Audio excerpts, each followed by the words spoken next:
Hello students, welcome to our channel Pharma Thesis. Okay, so in this video lecture, I'm going to discuss some basics of chemistry for high school students जो कि अभी 10th class में हैं और prepare कर रहे हैं, समझ रहे हैं साइंस को, और साइंस में कुछ चैप्टर्स होंगे जो कि बेस्ड होंगे केमिस्ट्री के ऊपर। तो कैसे हम समझे केमिस्ट्री को, आज मैं इस लेक्चर में आपको समझाऊंगी। यदि आप 12th में हैं, 11th में हैं और आपको केमिस्ट्री बिल्कुल भी आपको समझ में नहीं आ रही है और आपको लगता है कि it is one of the subject जो कि आपको बहुत टफेस्ट है, सो कोई इशू नहीं है। आप इस वीडियो को देखिए, you can easily understand that कि वो केमिस्ट्री कैसे वर्क करती है और कैसे इसको समझा जा सकता है by easy way. Okay, so now you can see that हम क्या पढ़ रहे हैं, केमिस्ट्री के बारे में पढ़ रहे हैं, राइट। सो केमिस्ट्री का बेसिक पढ़ रहे हैं। तो केमिस्ट्री का बेसिक पढ़ने से पहले आपको सबसे पहले तो ये पता होना चाहिए कि सब्जेक्ट क्या है। सब्जेक्ट मीन्स ये केमिस्ट्री वर्ड का मीनिंग क्या है। ओके, सो सबसे पहले हमें क्या पता होना चाहिए कि केमिस्ट्री क्या है, राइट। केमिस्ट्री के सब्जेक्ट के अंदर हम सब केमिस्ट्री सब्जेक्ट के अंदर हम पढ़ते क्या हैं, राइट। सो केमिस्ट्री की जब मैं बात करती हूँ तो we are dealing with chemicals and chemical reactions. ठीक है, दो चीजें आती हैं, पहली है केमिकल्स और दूसरा है केमिकल रिएक्शंस। ठीक है, सो केमिकल क्या होते हैं और केमिकल रिएक्शन क्या होती है, ये भी आपको पता होना चाहिए। हमने ये तो कह दिया कि केमिस्ट्री के अंदर हम किसकी स्टडी करते हैं, केमिकल्स की स्टडी करते हैं और केमिकल रिएक्शंस की स्टडी करते हैं। ठीक है, तो आपको यहाँ पे कुछ भी ऐसा नहीं है कि हम यहाँ पे आपको कोई सिलेबस करा रहे हैं, आपको जस्ट अपने डाउट्स क्लियर करने हैं, आपको समझना होगा सब्जेक्ट को। ओके, तो केमिस्ट्री डील करती है केमिकल्स के साथ और केमिकल रिएक्शंस के साथ। ओके, तो केमिकल्स और केमिकल रिएक्शंस क्या होती हैं, अब आपको ये भी पता होना चाहिए, राइट। अभी आपने एक वर्ड सुन लिया केमिकल्स, लेकिन अब ये केमिकल्स होते क्या हैं ये तो आपको नहीं पता। आप बिल्कुल ब्लैंक है ना कि भाई मैम केमिकल्स क्या होते हैं। तो अगर आप जानते हैं कि केमिकल्स क्या होते हैं, आपको कोई और डेफिनेशन भी पता है, तो आप यहाँ कमेंट बॉक्स पे लिखिए कि केमिकल्स क्या होते हैं। ठीक है, केमिकल सब्सटेंसेस क्या होते हैं। तो केमिकल सब्सटेंसेस बेसिकली किसी भी मटेरियल की, अब मटेरियल क्या होता है, सॉलिड फॉर्म में भी होता है, लिक्विड्स भी होते हैं, गैसेस भी होती हैं। तो केमिकल वो सब्सटेंसेस हैं जिनका केमिकल कंपोजिशन जो है वो कांस्टेंट रहता है और उनकी एक पर्टिकुलर प्रॉपर्टीज होती है, कैरेक्टरिस्टिक्स प्रॉपर्टीज होती है, कैरेक्टरिस्टिक्स प्रॉपर्टीज होती हैं, यानी कि उनके कुछ कुछ ऐसे गुण होते हैं, कुछ ऐसे लक्षण होते हैं, कुछ ऐसी प्रॉपर्टीज होती हैं जिनको आप इजीली क्या कर सकते हो, उनकी स्टडी कर सकते हो। ठीक है, उनके बारे में आप एक्सप्लेन कर सकते हो। जैसे कि फॉर एग्जांपल अगर मैं सॉल्ट की बात करूँ, ठीक है, आपके घर में भी आपको daily day to day life में भी आपको केमिकल्स देखने को मिलते हैं। इवन ह्यूमन बॉडी के अंदर भी बहुत सारे केमिकल्स प्रेजेंट होते हैं। ठीक है, अब आप देखो, घर में देखो, आप एक एक एक चीज है जो आप डेली हर खाना, जब आप खाना बनाते हैं, खाना खाते हैं, तो आप उसमें डालते ही डालते हैं, वो क्या है, नमक, है ना, सॉल्ट। आप क्या यूज करते हो, सॉल्ट यूज करते हो ना, राइट, सॉल्ट। अब ये सॉल्ट का फॉर्मूला आप जानते हो, सॉल्ट भी एक केमिकल है। तो ये सॉल्ट जिसको मैं कह रही हूँ, या ये जो केमिकल है, इसका फॉर्मूला क्या है, ये कौन सा केमिकल है। तो केमिकली सॉल्ट क्या होता है, NaCl होता है। क्या होता है, NaCl। तो सॉल्ट क्या है, NaCl, सोडियम क्लोराइड है। ठीक है, तो ये क्या है, ये केमिकल है। ठीक है, तो डे टू डे लाइफ में भी आप बहुत सारे केमिकल्स यूज करते हो। ठीक है, केमिकल्स कोई भी ऐसा सब्सटेंस है, मैटर का एक फॉर्म है जो कि कांस्टेंट केमिकल कंपोजिशन को रखता है। अब सोडियम क्लोराइड है, सॉल्ट है, तो इसका ये कांस्टेंट फॉर्मूला है। सॉल्ट का कोई और फॉर्मूला नहीं है, यही है सॉल्ट। जो आप फूड वाला जो सॉल्ट है उसकी मैं बात कर रही हूँ, तो ये वाले सॉल्ट का, सोडियम क्लोराइड का फॉर्मूला जो है ये कांस्टेंट है। सोडियम क्लोराइड तभी बनेगा जब सोडियम और क्लोराइड दोनों आयंस आपस में कंबाइन होंगे। ठीक है, तो केमिकल कंपोजिशन जो है वो कांस्टेंट है। कांस्टेंट का मतलब होता है जो चेंज नहीं होता है। वाटर है, तो वाटर वही होगा जब, वाटर क्या होगा, जब H, हाइड्रोजन 2 और O, H2O। तो ये जब फॉर्मूला है दैट मीन्स वाटर, वाटर का कोई और फॉर्मूला नहीं है। तो ये केमिकल कंपोजिशन जो है वाटर की, ये कांस्टेंट है। इसके अलावा वाटर किसी भी केमिकल को नहीं कहा जाएगा। वाटर का केमिकल फॉर्मूला ये कांस्टेंट ही है H2O, इसके अलावा और कुछ वाटर नहीं होता है, H2O ही वाटर होता है। ठीक है, तो ये होता है केमिकल। ठीक है, अब ये केमिकल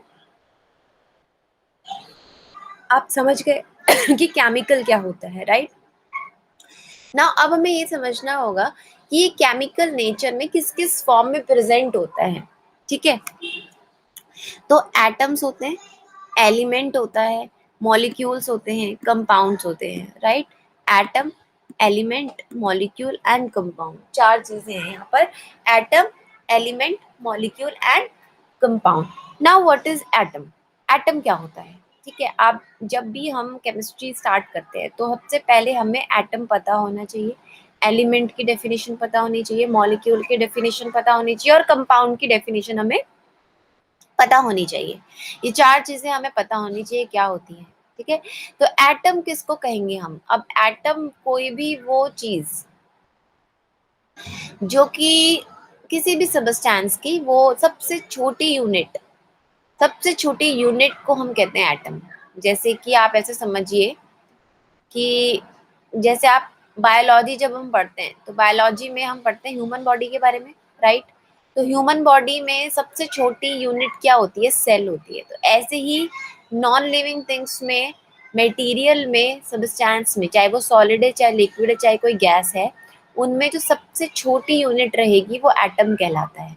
अगर आपको फिर भी समझ में नहीं आ रहा है तो मैं आपको एक एग्जाम्पल से समझाती हूँ। ठीक है, सपोज मान लीजिए कि आप एक दीवार खड़ी कर रहे हो। ठीक है, तो दीवार जब खड़ी करते हो तो ऐसे छोटी छोटी ईंटें रखते हो ना, ऐसे एक ईंट, दो ईंट, तीन ईंट, फिर ये चार ईंट, पांच, ठीक है, छह, ऐसे ईंटें रखते चले जाते हो और फिर एक दीवार जो है, वॉल खड़ी हो जाती है ना। ऐसे एक दीवार खड़ी हो जाती है, वॉल खड़ी हो जाती है ना। कभी घर बनते हुए देखा होगा आपने।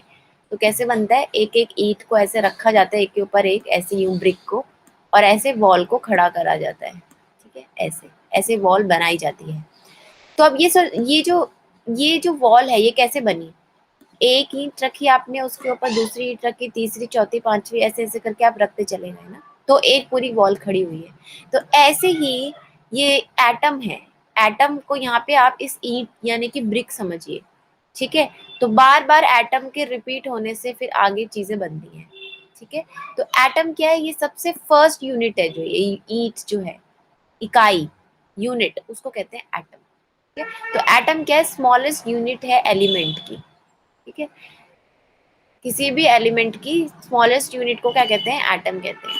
अच्छा, एलिमेंट, अब एलिमेंट क्या होता है? तो कोई भी एलिमेंट, हम एलिमेंट उसे कहेंगे, मान लीजिए ये कोई एलिमेंट है, ठीक है, जो ये सिक्स एटम से मिलके बना हुआ है। आपको दिख रहा होगा ना, 1 2 3 4 5 6, तो ये एटम्स हैं और ये सब एटम्स ने मिलके क्या बना लिया? एलिमेंट। आपको एक चीज समझ में आ रही है कि एलिमेंट्स कैसे बनते हैं? एटम के कंबाइन होने से एलिमेंट बनता है। लेकिन लेकिन ये जो एलिमेंट होता है इसमें सारे एटम सिमिलर होते हैं। ठीक है, मान लीजिए अब एटम एलिमेंट का एग्जांपल बताती हूँ मैं आपको। ये सोडियम एलिमेंट है एक। सोडियम क्या है? जिसका फॉर्मूला है Na, कि सोडियम। तो इस सोडियम एलिमेंट के अंदर जो भी एटम्स होंगे ना वो सब सोडियम के ही होंगे। ठीक है, तो ये होता है एलिमेंट, जिसमें सिमिलर एटम्स होते हैं उनको एलिमेंट बोलते हैं। अब मॉलिक्यूल क्या होता है? मॉलिक्यूल्स क्या होते हैं? मॉलिक्यूल्स क्या है कि सिमिलर एटम से मिलके बने होंगे वो मॉलिक्यूल। जैसे ऑक्सीजन और ऑक्सीजन, दो दो मॉलिक्यूल ऑक्सीजन और ऑक्सीजन के मिलके O2 बना लिया, तो this is a molecule for oxygen. Okay, तो दो एटम मिलके क्या बनाते हैं? मॉलिक्यूल बनाते हैं। दो एटम मिलके क्या बनाते हैं? मॉलिक्यूल बनाते हैं। ठीक है, दो एटम मिलके क्या बनाते हैं? दो या दो से ज्यादा जब एटम मिलते हैं तो मॉलिक्यूल बनता है। ठीक है, नाउ कंपाउंड। अब ये कंपाउंड क्या होता है? ठीक है, तो कंपाउंड बेसिकली जब कभी भी केमिकल बॉन्ड के थ्रू जब दो एलिमेंट जुड़ते हैं, बात समझ आ रही है? देखो, सिमिलर एटम से मिलके तो एलिमेंट, एलिमेंट की डेफिनेशन क्या होती है कि chemical substance which made up of similar atom is known as element. Molecule क्या है? मॉलिक्यूल्स वो हैं जब दो या दो से ज्यादा एटम्स मिलते हैं तो मॉलिक्यूल बनाते हैं।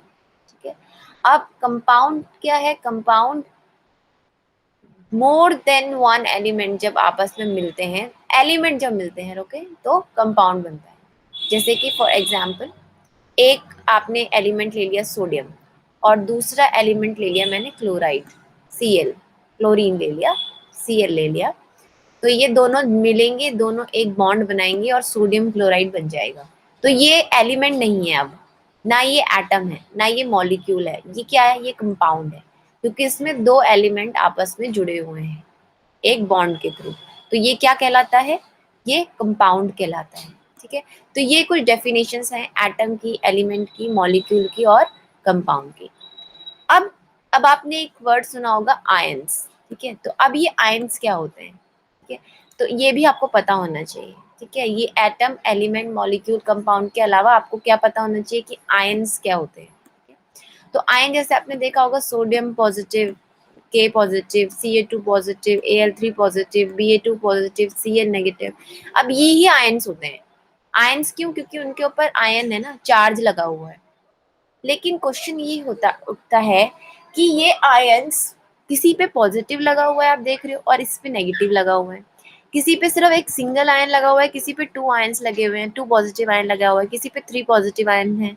ठीक है, तो ऐसे ये सिमिलर क्यों नहीं है, ये अलग अलग क्यों है, मतलब क्लोराइड Cl के ऊपर नेगेटिव क्यों है, सोडियम के ऊपर पॉजिटिव क्यों है, Al के ऊपर थ्री पॉजिटिव क्यों है और Ca के ऊपर, कैल्शियम के ऊपर टू पॉजिटिव क्यों है। ठीक है, अच्छा ये सब क्या है, sodium, potassium, calcium, aluminium, barium, chloride, chlorine, ये सब एलिमेंट्स हैं और एलिमेंट से ही आयंस बनते हैं। अब मैं आपको बताती हूँ कि ये आयंस कैसे फॉर्म हुए हैं और ये चार्जेस कैसे आए इनके ऊपर। ठीक है, तो चलिए बहुत ही सिंपल वे में मैं अभी आपको समझाने वाली हूँ। अब मान के चलते हैं कि हमारे पास एक एलिमेंट है। एलिमेंट क्या है, आप तो अब इतना समझ ही गए हैं कि एलिमेंट क्या होता है। तो मान लीजिए हमने एक एग्जांपल ले लिया सोडियम एलिमेंट। कौन सा एलिमेंट ले लिया मैंने, सोडियम एलिमेंट। आप सब जानते हो सोडियम एलिमेंट का फॉर्मूला क्या है, ये सोडियम है बच्चों, क्या है, सोडियम। सोडियम का फॉर्मूला क्या होता है, Na होता है। ठीक है, अब ये जो सोडियम एलिमेंट है ये एटम से मिलके बना हुआ है। आप ये जानते हो ना कि एलिमेंट किससे मिलके बना है, एटम से बना है ना। तो ये जो सोडियम का एटम होगा, सोडियम का जो एटम होगा, इस एटम के अंदर, ठीक है, अब आपको एक चीज समझनी होगी कि इस एटम के अंदर, इस सोडियम एटम के अंदर तीन चीजें हैं। ठीक है, तीन चीजें होती हैं किसी भी एटम के, जब आप किसी भी एटम को डिवाइड करते हो या वो ब्रेक होता है तो तीन चीजों में ब्रेक होता है। पहला होता है प्रोटॉन, ठीक है, प्रोटॉन। दूसरा होता है एक एक एक एक एक एलिमेंट, एलिमेंट के अंदर, एटम के अंदर ये क्या है, कंपोनेंट्स हैं। तो एक है प्रोटॉन, एक होता है इलेक्ट्रॉन। ठीक है, क्या होता है, इलेक्ट्रॉन। और वहीं दूसरा है न्यूट्रॉन। ठीक है, न्यूट्रॉन। तो तीन तीन चीजें हैं, प्रोटॉन, इलेक्ट्रॉन, न्यूट्रॉन। एटम के अंदर तीन पार्टिकल्स होते हैं, proton, electron and neutron. Now this proton contains positive charge. एक चीज आपको याद रखनी है कि ये जो प्रोटॉन है इस पे कौन सा चार्ज होता है, पॉजिटिव। वहीं ये जो इलेक्ट्रॉन है इस पे कौन सा चार्ज होता है, नेगेटिव चार्ज। ठीक है, वहीं ये जो न्यूट्रॉन है इस पे कौन सा चार्ज होता है, जीरो, मतलब कोई चार्ज नहीं होता इस पे। अब ये जो एटम होता है इसका स्ट्रक्चर अगर मैं ड्रॉ करूं तो कैसा होता है, ध्यान दीजिएगा। इसके सेंटर में ये प्रोटॉन और न्यूट्रॉन, ठीक है, proton, P, P for proton plus N for neutron. तो P प्लस N यानी कि प्रोटॉन और न्यूट्रॉन कहाँ रहते हैं, न्यूक्लियस में रहते हैं। न्यूक्लियस का मतलब होता है जैसे आपकी बॉडी में नाभि है ना, आप सब जानते हो, नेवल, ठीक है, नाभि। तो वहीं पर ऐसे ही एटम का भी एक एक नाभि होती है जिसको हम क्या बोलते हैं, न्यूक्लियस बोलते हैं। तो इस नाभि या न्यूक्लियस के अंदर प्रोटॉन और न्यूट्रॉन रहते हैं। ठीक है, और इसके इस पूरे ऐसे सर्कल में इलेक्ट्रॉन जो है वो घूमते रहते हैं। ठीक है, ये जो इलेक्ट्रॉन है वो इसके सर्कल में ऐसे ऐसे घूमते रहते हैं। ठीक है, अब क्वेश्चन ये है कि ये जो इलेक्ट्रॉन्स हैं ये कैसे घूमेंगे, यानी कि और कैसे होते हैं। तो अब मैं आपको एक एग्जांपल से बता रही हूँ कि जो सोडियम है, सोडियम एटम की जो मैंने बात करी थी, इस सोडियम एटम में 11 इलेक्ट्रॉन्स होते हैं। कितने होते हैं, 11 इलेक्ट्रॉन्स। अच्छा, जिस किसी भी एटम के अंदर, किसी भी एलिमेंट के अंदर जितने प्रोटॉन होते हैं उतने ही इलेक्ट्रॉन भी होते हैं। एक बात आपको याद रखनी है। ठीक है, तो यानी कि सोडियम के अंदर इलेक्ट्रॉन कितने हैं, 11 और प्रोटॉन भी कितने हैं 11। अब प्रोटॉन तो सारे के सारे न्यूक्लियस के अंदर होंगे, ठीक है। इन शेल्स में ये 11 इलेक्ट्रॉन जो हैं वो डिस्ट्रीब्यूटेड रहेंगे, क्या रहेंगे डिस्ट्रीब्यूट, ठीक है। तो अब ये कैसे डिस्ट्रीब्यूट रहेंगे, तो ये जो साइकिल्स हैं एक्चुअली, तो ये इनके नाम दिए हुए हैं, शेल्स बोलते हैं इनको हम।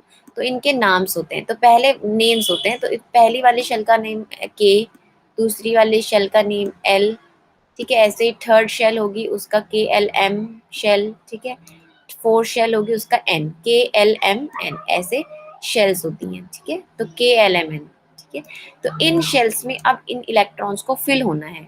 तो अब क्वेश्चन ये आता है कि क्या ये जो 11 इलेक्ट्रॉन है ये पूरे के पूरे के शेल्स में ही चले जाते हैं, ठीक है, क्वेश्चन ये है। तो ऐसा नहीं होता, एक्चुअली एक रूल होता है जिसको हम कहते हैं 2n² रूल। कौन सा कहते हैं रूल, 2n² रूल, ठीक है, 2n² रूल। यहाँ पे एन, एन का मतलब है शेल से, एल, एल मीनिंग क्या है, एल का मीनिंग क्या है शेल, ठीक है। तो अब ये एन शेल है, तो यानी कि पहली शेल के लिए इलेक्ट्रॉन्स कितने फिल होंगे, ध्यान दीजिएगा, 2 इनटू फर्स्ट शेल है ना, तो यानी के शेल, तो फर्स्ट एन की जगह पे 1 आ जाएगा, तो 1 का स्क्वायर, ठीक है। 2n का स्क्वायर है ना, तो 1 का स्क्वायर करना पड़ेगा आप लोगों को। तो कितने इलेक्ट्रॉन्स आएंगे, 2, ठीक है। अब ये कैलकुलेशंस तो आई थिंक इतना तो आपको आता होगा, आप 10th में आ गए हो। सो 1 1 जा 1 एंड 2 1 जा 2, तो 2 आ गए यहाँ पे। ऐसे ही दूसरी शेल के लिए देखिए 2, ठीक है, 2 मल्टीप्लाई बाय, ठीक है, 2 मल्टीप्लाई बाय, अब n की जगह पे सेकंड शेल ना, फर्स्ट के बाद सेकंड आएगी ना, l वाली शेल, सेकंड शेल, तो 2 का स्क्वायर, ठीक है। तो 2 2 जा 4 एंड 4 2 जा 8, यानी कि सेकंड शेल में कितने इलेक्ट्रॉन आएंगे, 8 इलेक्ट्रॉन। ऐसे अगर मैं थर्ड शेल की बात करूँ, तो थर्ड शेल में 2 इंटू 3 का स्क्वायर, तो 3 3 जा 9 एंड 9 2 जा 18 ना, ठीक है। तो ये स्क्वायर करना है आपको शेल्स का, और फिर 2 से मल्टीप्लाई करना है, तो 3 3 जा 9 एंड 9 2 जा 18, तो 18 इलेक्ट्रॉन्स। तो इस तरह से डिस्ट्रीब्यूशन होगा, तो यहाँ पे 4 आएगा, तो 4 4 जा, ठीक है। तो इस तरह से आप करते चले जाएंगे। अब अगर मैं पर्टिकुलरली सोडियम की बात करूँ, तो अब सोडियम के केस में देखिए, पहली शेल में कितने इलेक्ट्रॉन आएंगे, according to 2n² rule 2 electron. दूसरी शेल में कितने इलेक्ट्रॉन आएंगे, 8 इलेक्ट्रॉन आएंगे। अब 2 एंड 8 10 तो हो गए, उसमें सोडियम के पास कितने होते हैं, सोडियम के पास सिर्फ 11 ही इलेक्ट्रॉन्स हैं, ठीक है। सोडियम के पास सिर्फ 11 इलेक्ट्रॉन्स है, इससे ज़्यादा तो है नहीं, ठीक है।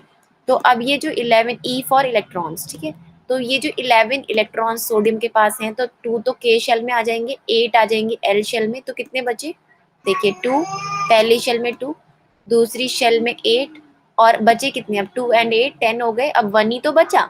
तो अब 18 तो वो फिल नहीं कर सकता क्योंकि है ही नहीं उसके पास। तो लास्ट शेल में जो भी इसके बाद शेल होगी, के एल एम एम शेल, उसमें 1 आएगा ना, क्योंकि अब कोई ऑप्शन ही नहीं है हमारे पास। नाउ अब जब ये कंडीशन आ गई है, तो ये रूल को फॉलो कर रहा है क्या, नहीं कर रहा है ना, क्योंकि लास्ट शेल में कितने इलेक्ट्रॉन होने चाहिए, या तो 2 होने चाहिए, या तो 8 होने चाहिए, या तो 18 होने चाहिए। तो ये इस 2n² के रूल को फॉलो नहीं कर पा रहा है, ये सोडियम का एलिमेंट, ठीक है, अभी ये एलिमेंट है, ठीक है। तो ये क्या करेगा बताइए, ये 8 लास्ट में 8 हो जाए, एनी हाउ लास्ट में 8 हो जाए, या 2 हो जाए, या 18 हो जाए, इस तरह से हो जाए, तो क्या करेगा ये। तो इसके पास दो पॉसिबिलिटी हैं, आप इजीली देख सकते हो, देखो दो पॉसिबिलिटी क्या है, कि या तो ये 7 इलेक्ट्रॉन्स ले लेगा, है ना, ये इलेक्ट्रॉन्स का डिस्ट्रीब्यूशन कर रहे हैं ना हम, तो या तो इसको कोई 7 इलेक्ट्रॉन्स दे दे, तो ये 8 हो जाएगा भाई, 7 + 1 8 हो जाएगा ना, फिर लास्ट शेल में 8 हो जाएगा। लास्ट शेल में 8 इलेक्ट्रॉन्स होने चाहिए, ठीक है, 8 होने चाहिए, 2 होने चाहिए, 18 होने चाहिए, ये होना चाहिए। अब या फिर ये क्या करे कि 1 इलेक्ट्रॉन को दे, डोनेट कर, है ना, या तो ये 7 इलेक्ट्रॉन सोडियम को कोई दे दे, या फिर ये अपना 1 इलेक्ट्रॉन किसी को डोनेट कर दे। अब बताइए 7 इलेक्ट्रॉन्स किसी से लेना बहुत डिफिकल्ट है ना, ये चीज होना बहुत पॉसिबल नहीं है, इतना इजी नहीं है। लेकिन हाँ, ये इजीली अपना 1 इलेक्ट्रॉन दे सकता है। देखो नंबर ऑफ इलेक्ट्रॉन लेना जो है वो ज्यादा है देने के कंपैरेटिवली, देना सिर्फ 1 है और लेने वाले कितने इलेक्ट्रॉन है, 7। तो इतना ज्यादा इलेक्ट्रॉन से कोई देता नहीं है, तो यही अपना क्या करता है, 1 इलेक्ट्रॉन को दे देता है, ठीक है। तो जब ये अपना 1 इलेक्ट्रॉन देता है, जब ये सोडियम अपना एक इलेक्ट्रॉन रिमूव कर देता है तो ये बन जाता है Na पॉजिटिव। ठीक है, देखो जो हमेशा देने वाला पर्सन होता है, जो डोनेट करता है चीजों को, वो कैसा पर्सन है, वो कैसा इंसान। अगर जो दान, जो बहुत ज्यादा दान पुण्य करते रहते हैं लोग, जो बहुत ज्यादा गिविंग नेचर के होते हैं, वो लोग कैसे होते हैं, पॉजिटिव नेचर बोलते हैं ना, कि बहुत पॉजिटिव बंदा है ना। तो इसीलिए ये सोडियम भी एक इलेक्ट्रॉन डोनेट कर देता है, इसीलिए इसके ऊपर पॉजिटिव चार्ज आ जाता है। ठीक है, और इसने कितने इलेक्ट्रॉन दिए, 1 इलेक्ट्रॉन दिए ना, इसीलिए 1 पॉजिटिव चार्ज आया। ठीक है, अगर ये 2 इलेक्ट्रॉन देता तो 2 पॉजिटिव आ जाता, अगर ये 3 इलेक्ट्रॉन्स देता तो 3 पॉजिटिव आ जाता। इसीलिए एल्यूमिनियम के ऊपर 3 पॉजिटिव होता है, बेरियम के ऊपर 2 पॉजिटिव होता है, कैल्शियम के ऊपर 2 पॉजिटिव होता है, सोडियम के ऊपर 1 पॉजिटिव होता है, पोटेशियम के ऊपर भी 1 पॉजिटिव होता है। तो यही है 1 2 3 4 होने का रीजन कि वो कितने इलेक्ट्रॉन्स देते हैं, इस पे डिपेंड करेगा नंबर ऑफ चार्ज कितना आएगा उसके ऊपर। तो एक चीज समझ में आ गई कि पॉजिटिव, अब ये आयन बन चुका है, कैसा आयन, पॉजिटिव आयन। ठीक है, यदि कोई एलिमेंट इलेक्ट्रॉन्स को लेता है तो वो ऑब्वियसली वो कैसा बन जाएगा, नेगेटिव। जैसे क्लोरीन का एग्जांपल लेते हैं, तो क्लोरीन भी एक एटम है, एक एलिमेंट है। इसके पास टोटल 17 इलेक्ट्रॉन्स होते हैं। तो इलेक्ट्रॉनिक जो इसका इलेक्ट्रॉन्स कैसे डिस्ट्रीब्यूट होंगे, 2 8 और 7 है ना। देखो पहली शेल में 2, दूसरी शेल में 8 और तीसरी शेल में 7 इलेक्ट्रॉन्स होंगे, क्योंकि 2 8 10 और 10 + 7 17। अब या तो ये एक किसी से ले सकता है, ठीक है, या फिर अपने 7 किसी को दे सकता है। 7 देना बहुत ही टफ है, इसीलिए ये 7 देगा नहीं। ठीक है, ये क्या करेगा, ये 1 ले लेता है। क्या करता है, ये 1 इलेक्ट्रॉन लेता है, ये एक्सेप्टर है, ये 1 इलेक्ट्रॉन को एक्सेप्ट करता है। इसीलिए ये क्लोरीन आयन, क्लोरीन से क्लोराइड आयन बनता है। कौन सा, क्लोरीन एलिमेंट का नाम है। ठीक है, और जब ये एलिमेंट से आयन बन जाता है, क्योंकि ये ले रहा है और लेने वाले पे नेगेटिव चार्ज आएगा, और कितना लिया इसने, 1 लिया, 1 इलेक्ट्रॉन को लेगा, तो ये 1 नेगेटिव बनेगा, तो इसको कहते हैं हम क्लोराइड। तो क्लोरीन एलिमेंट से, जब क्लोरीन एलिमेंट होता है तो उसके पास कितने इलेक्ट्रॉन्स होते हैं, 17 इलेक्ट्रॉन्स होते हैं। और जब वो क्लोराइड आयन में कन्वर्ट हो जाता है तो उसमें कितने इलेक्ट्रॉन्स आ जाते हैं, 2। ठीक है, 2 8 एंड 8, भाई एक और ले चुका है ना वो, तो 2 8 एंड 8 यानी कि टोटल 18 इलेक्ट्रॉन्स। तो क्लोराइड आयन के पास 18 इलेक्ट्रॉन्स होते हैं और क्लोरीन के पास 17 इलेक्ट्रॉन्स होते हैं। तो इस तरह से ये आयन्स बनते हैं। आपको समझ आया अब कि ये पॉजिटिव नेगेटिव कैसे आया, अगर वो 2 पॉजिटिव, अब यहाँ पे समझते हैं। ठीक है, जल्दी से बताइए, सोडियम ने इलेक्ट्रॉन दिए होंगे कि लिए होंगे, ऑब्वियसली दिए होंगे, डोनेट किया होगा तो पॉजिटिव चार्ज आया। कितने इलेक्ट्रॉन्स दिए होंगे, 1 पॉजिटिव, 1 दिया होगा, 1 इलेक्ट्रॉन दिया होगा तो 1 पॉजिटिव आ गया। पोटेशियम ने भी 1 चार्ज दिया होगा तो 1 पॉजिटिव आ गया। कैल्शियम ने 2 दिए होंगे, 2 इलेक्ट्रॉन, तो 2 पॉजिटिव आ गया। एल्यूमिनियम ने 3 इलेक्ट्रॉन दिए होंगे तो 3 पॉजिटिव आ गया। बेरियम ने अगेन 2 दिए होंगे, 2 इलेक्ट्रॉन्स डोनेट किए होंगे तो 2 पॉजिटिव बेरियम का आयन बना। और क्लोरीन ने 1 इलेक्ट्रॉन लिया होगा, इसलिए 1 नेगेटिव चार्ज आ गया। तो इस तरह से आयन्स फॉर्म होते हैं। So this is all about basic chemistry. Okay, so ये है बेसिक केमिस्ट्री की क्या होते हैं कंपाउंड्स, क्या होते हैं आयंस। ठीक है, केमिकल कंपाउंड्स क्या होते हैं, एलिमेंट्स क्या होते हैं, एटम्स क्या होते हैं, और आयंस कैसे फॉर्म होते हैं। नाउ कंपाउंड, अब हम कंपाउंड किसे कहेंगे और कंपाउंड कैसे बनाए जाते हैं, क्योंकि जब भी आप कोई केमिकल रिएक्शन करते हो ना, तो आपको ये चीज़ नहीं पता होती है कि एल्यूमिनियम क्लोराइड, अब आपसे कोई कह रहा है कि एल्यूमिनियम क्लोराइड, तो एल्यूमिनियम क्लोराइड का फॉर्मूला AlCl3 होता है। ठीक है, ऐसे ही बेरियम क्लोराइड, तो बेरियम क्लोराइड का फॉर्मूला BaCl2 होता है।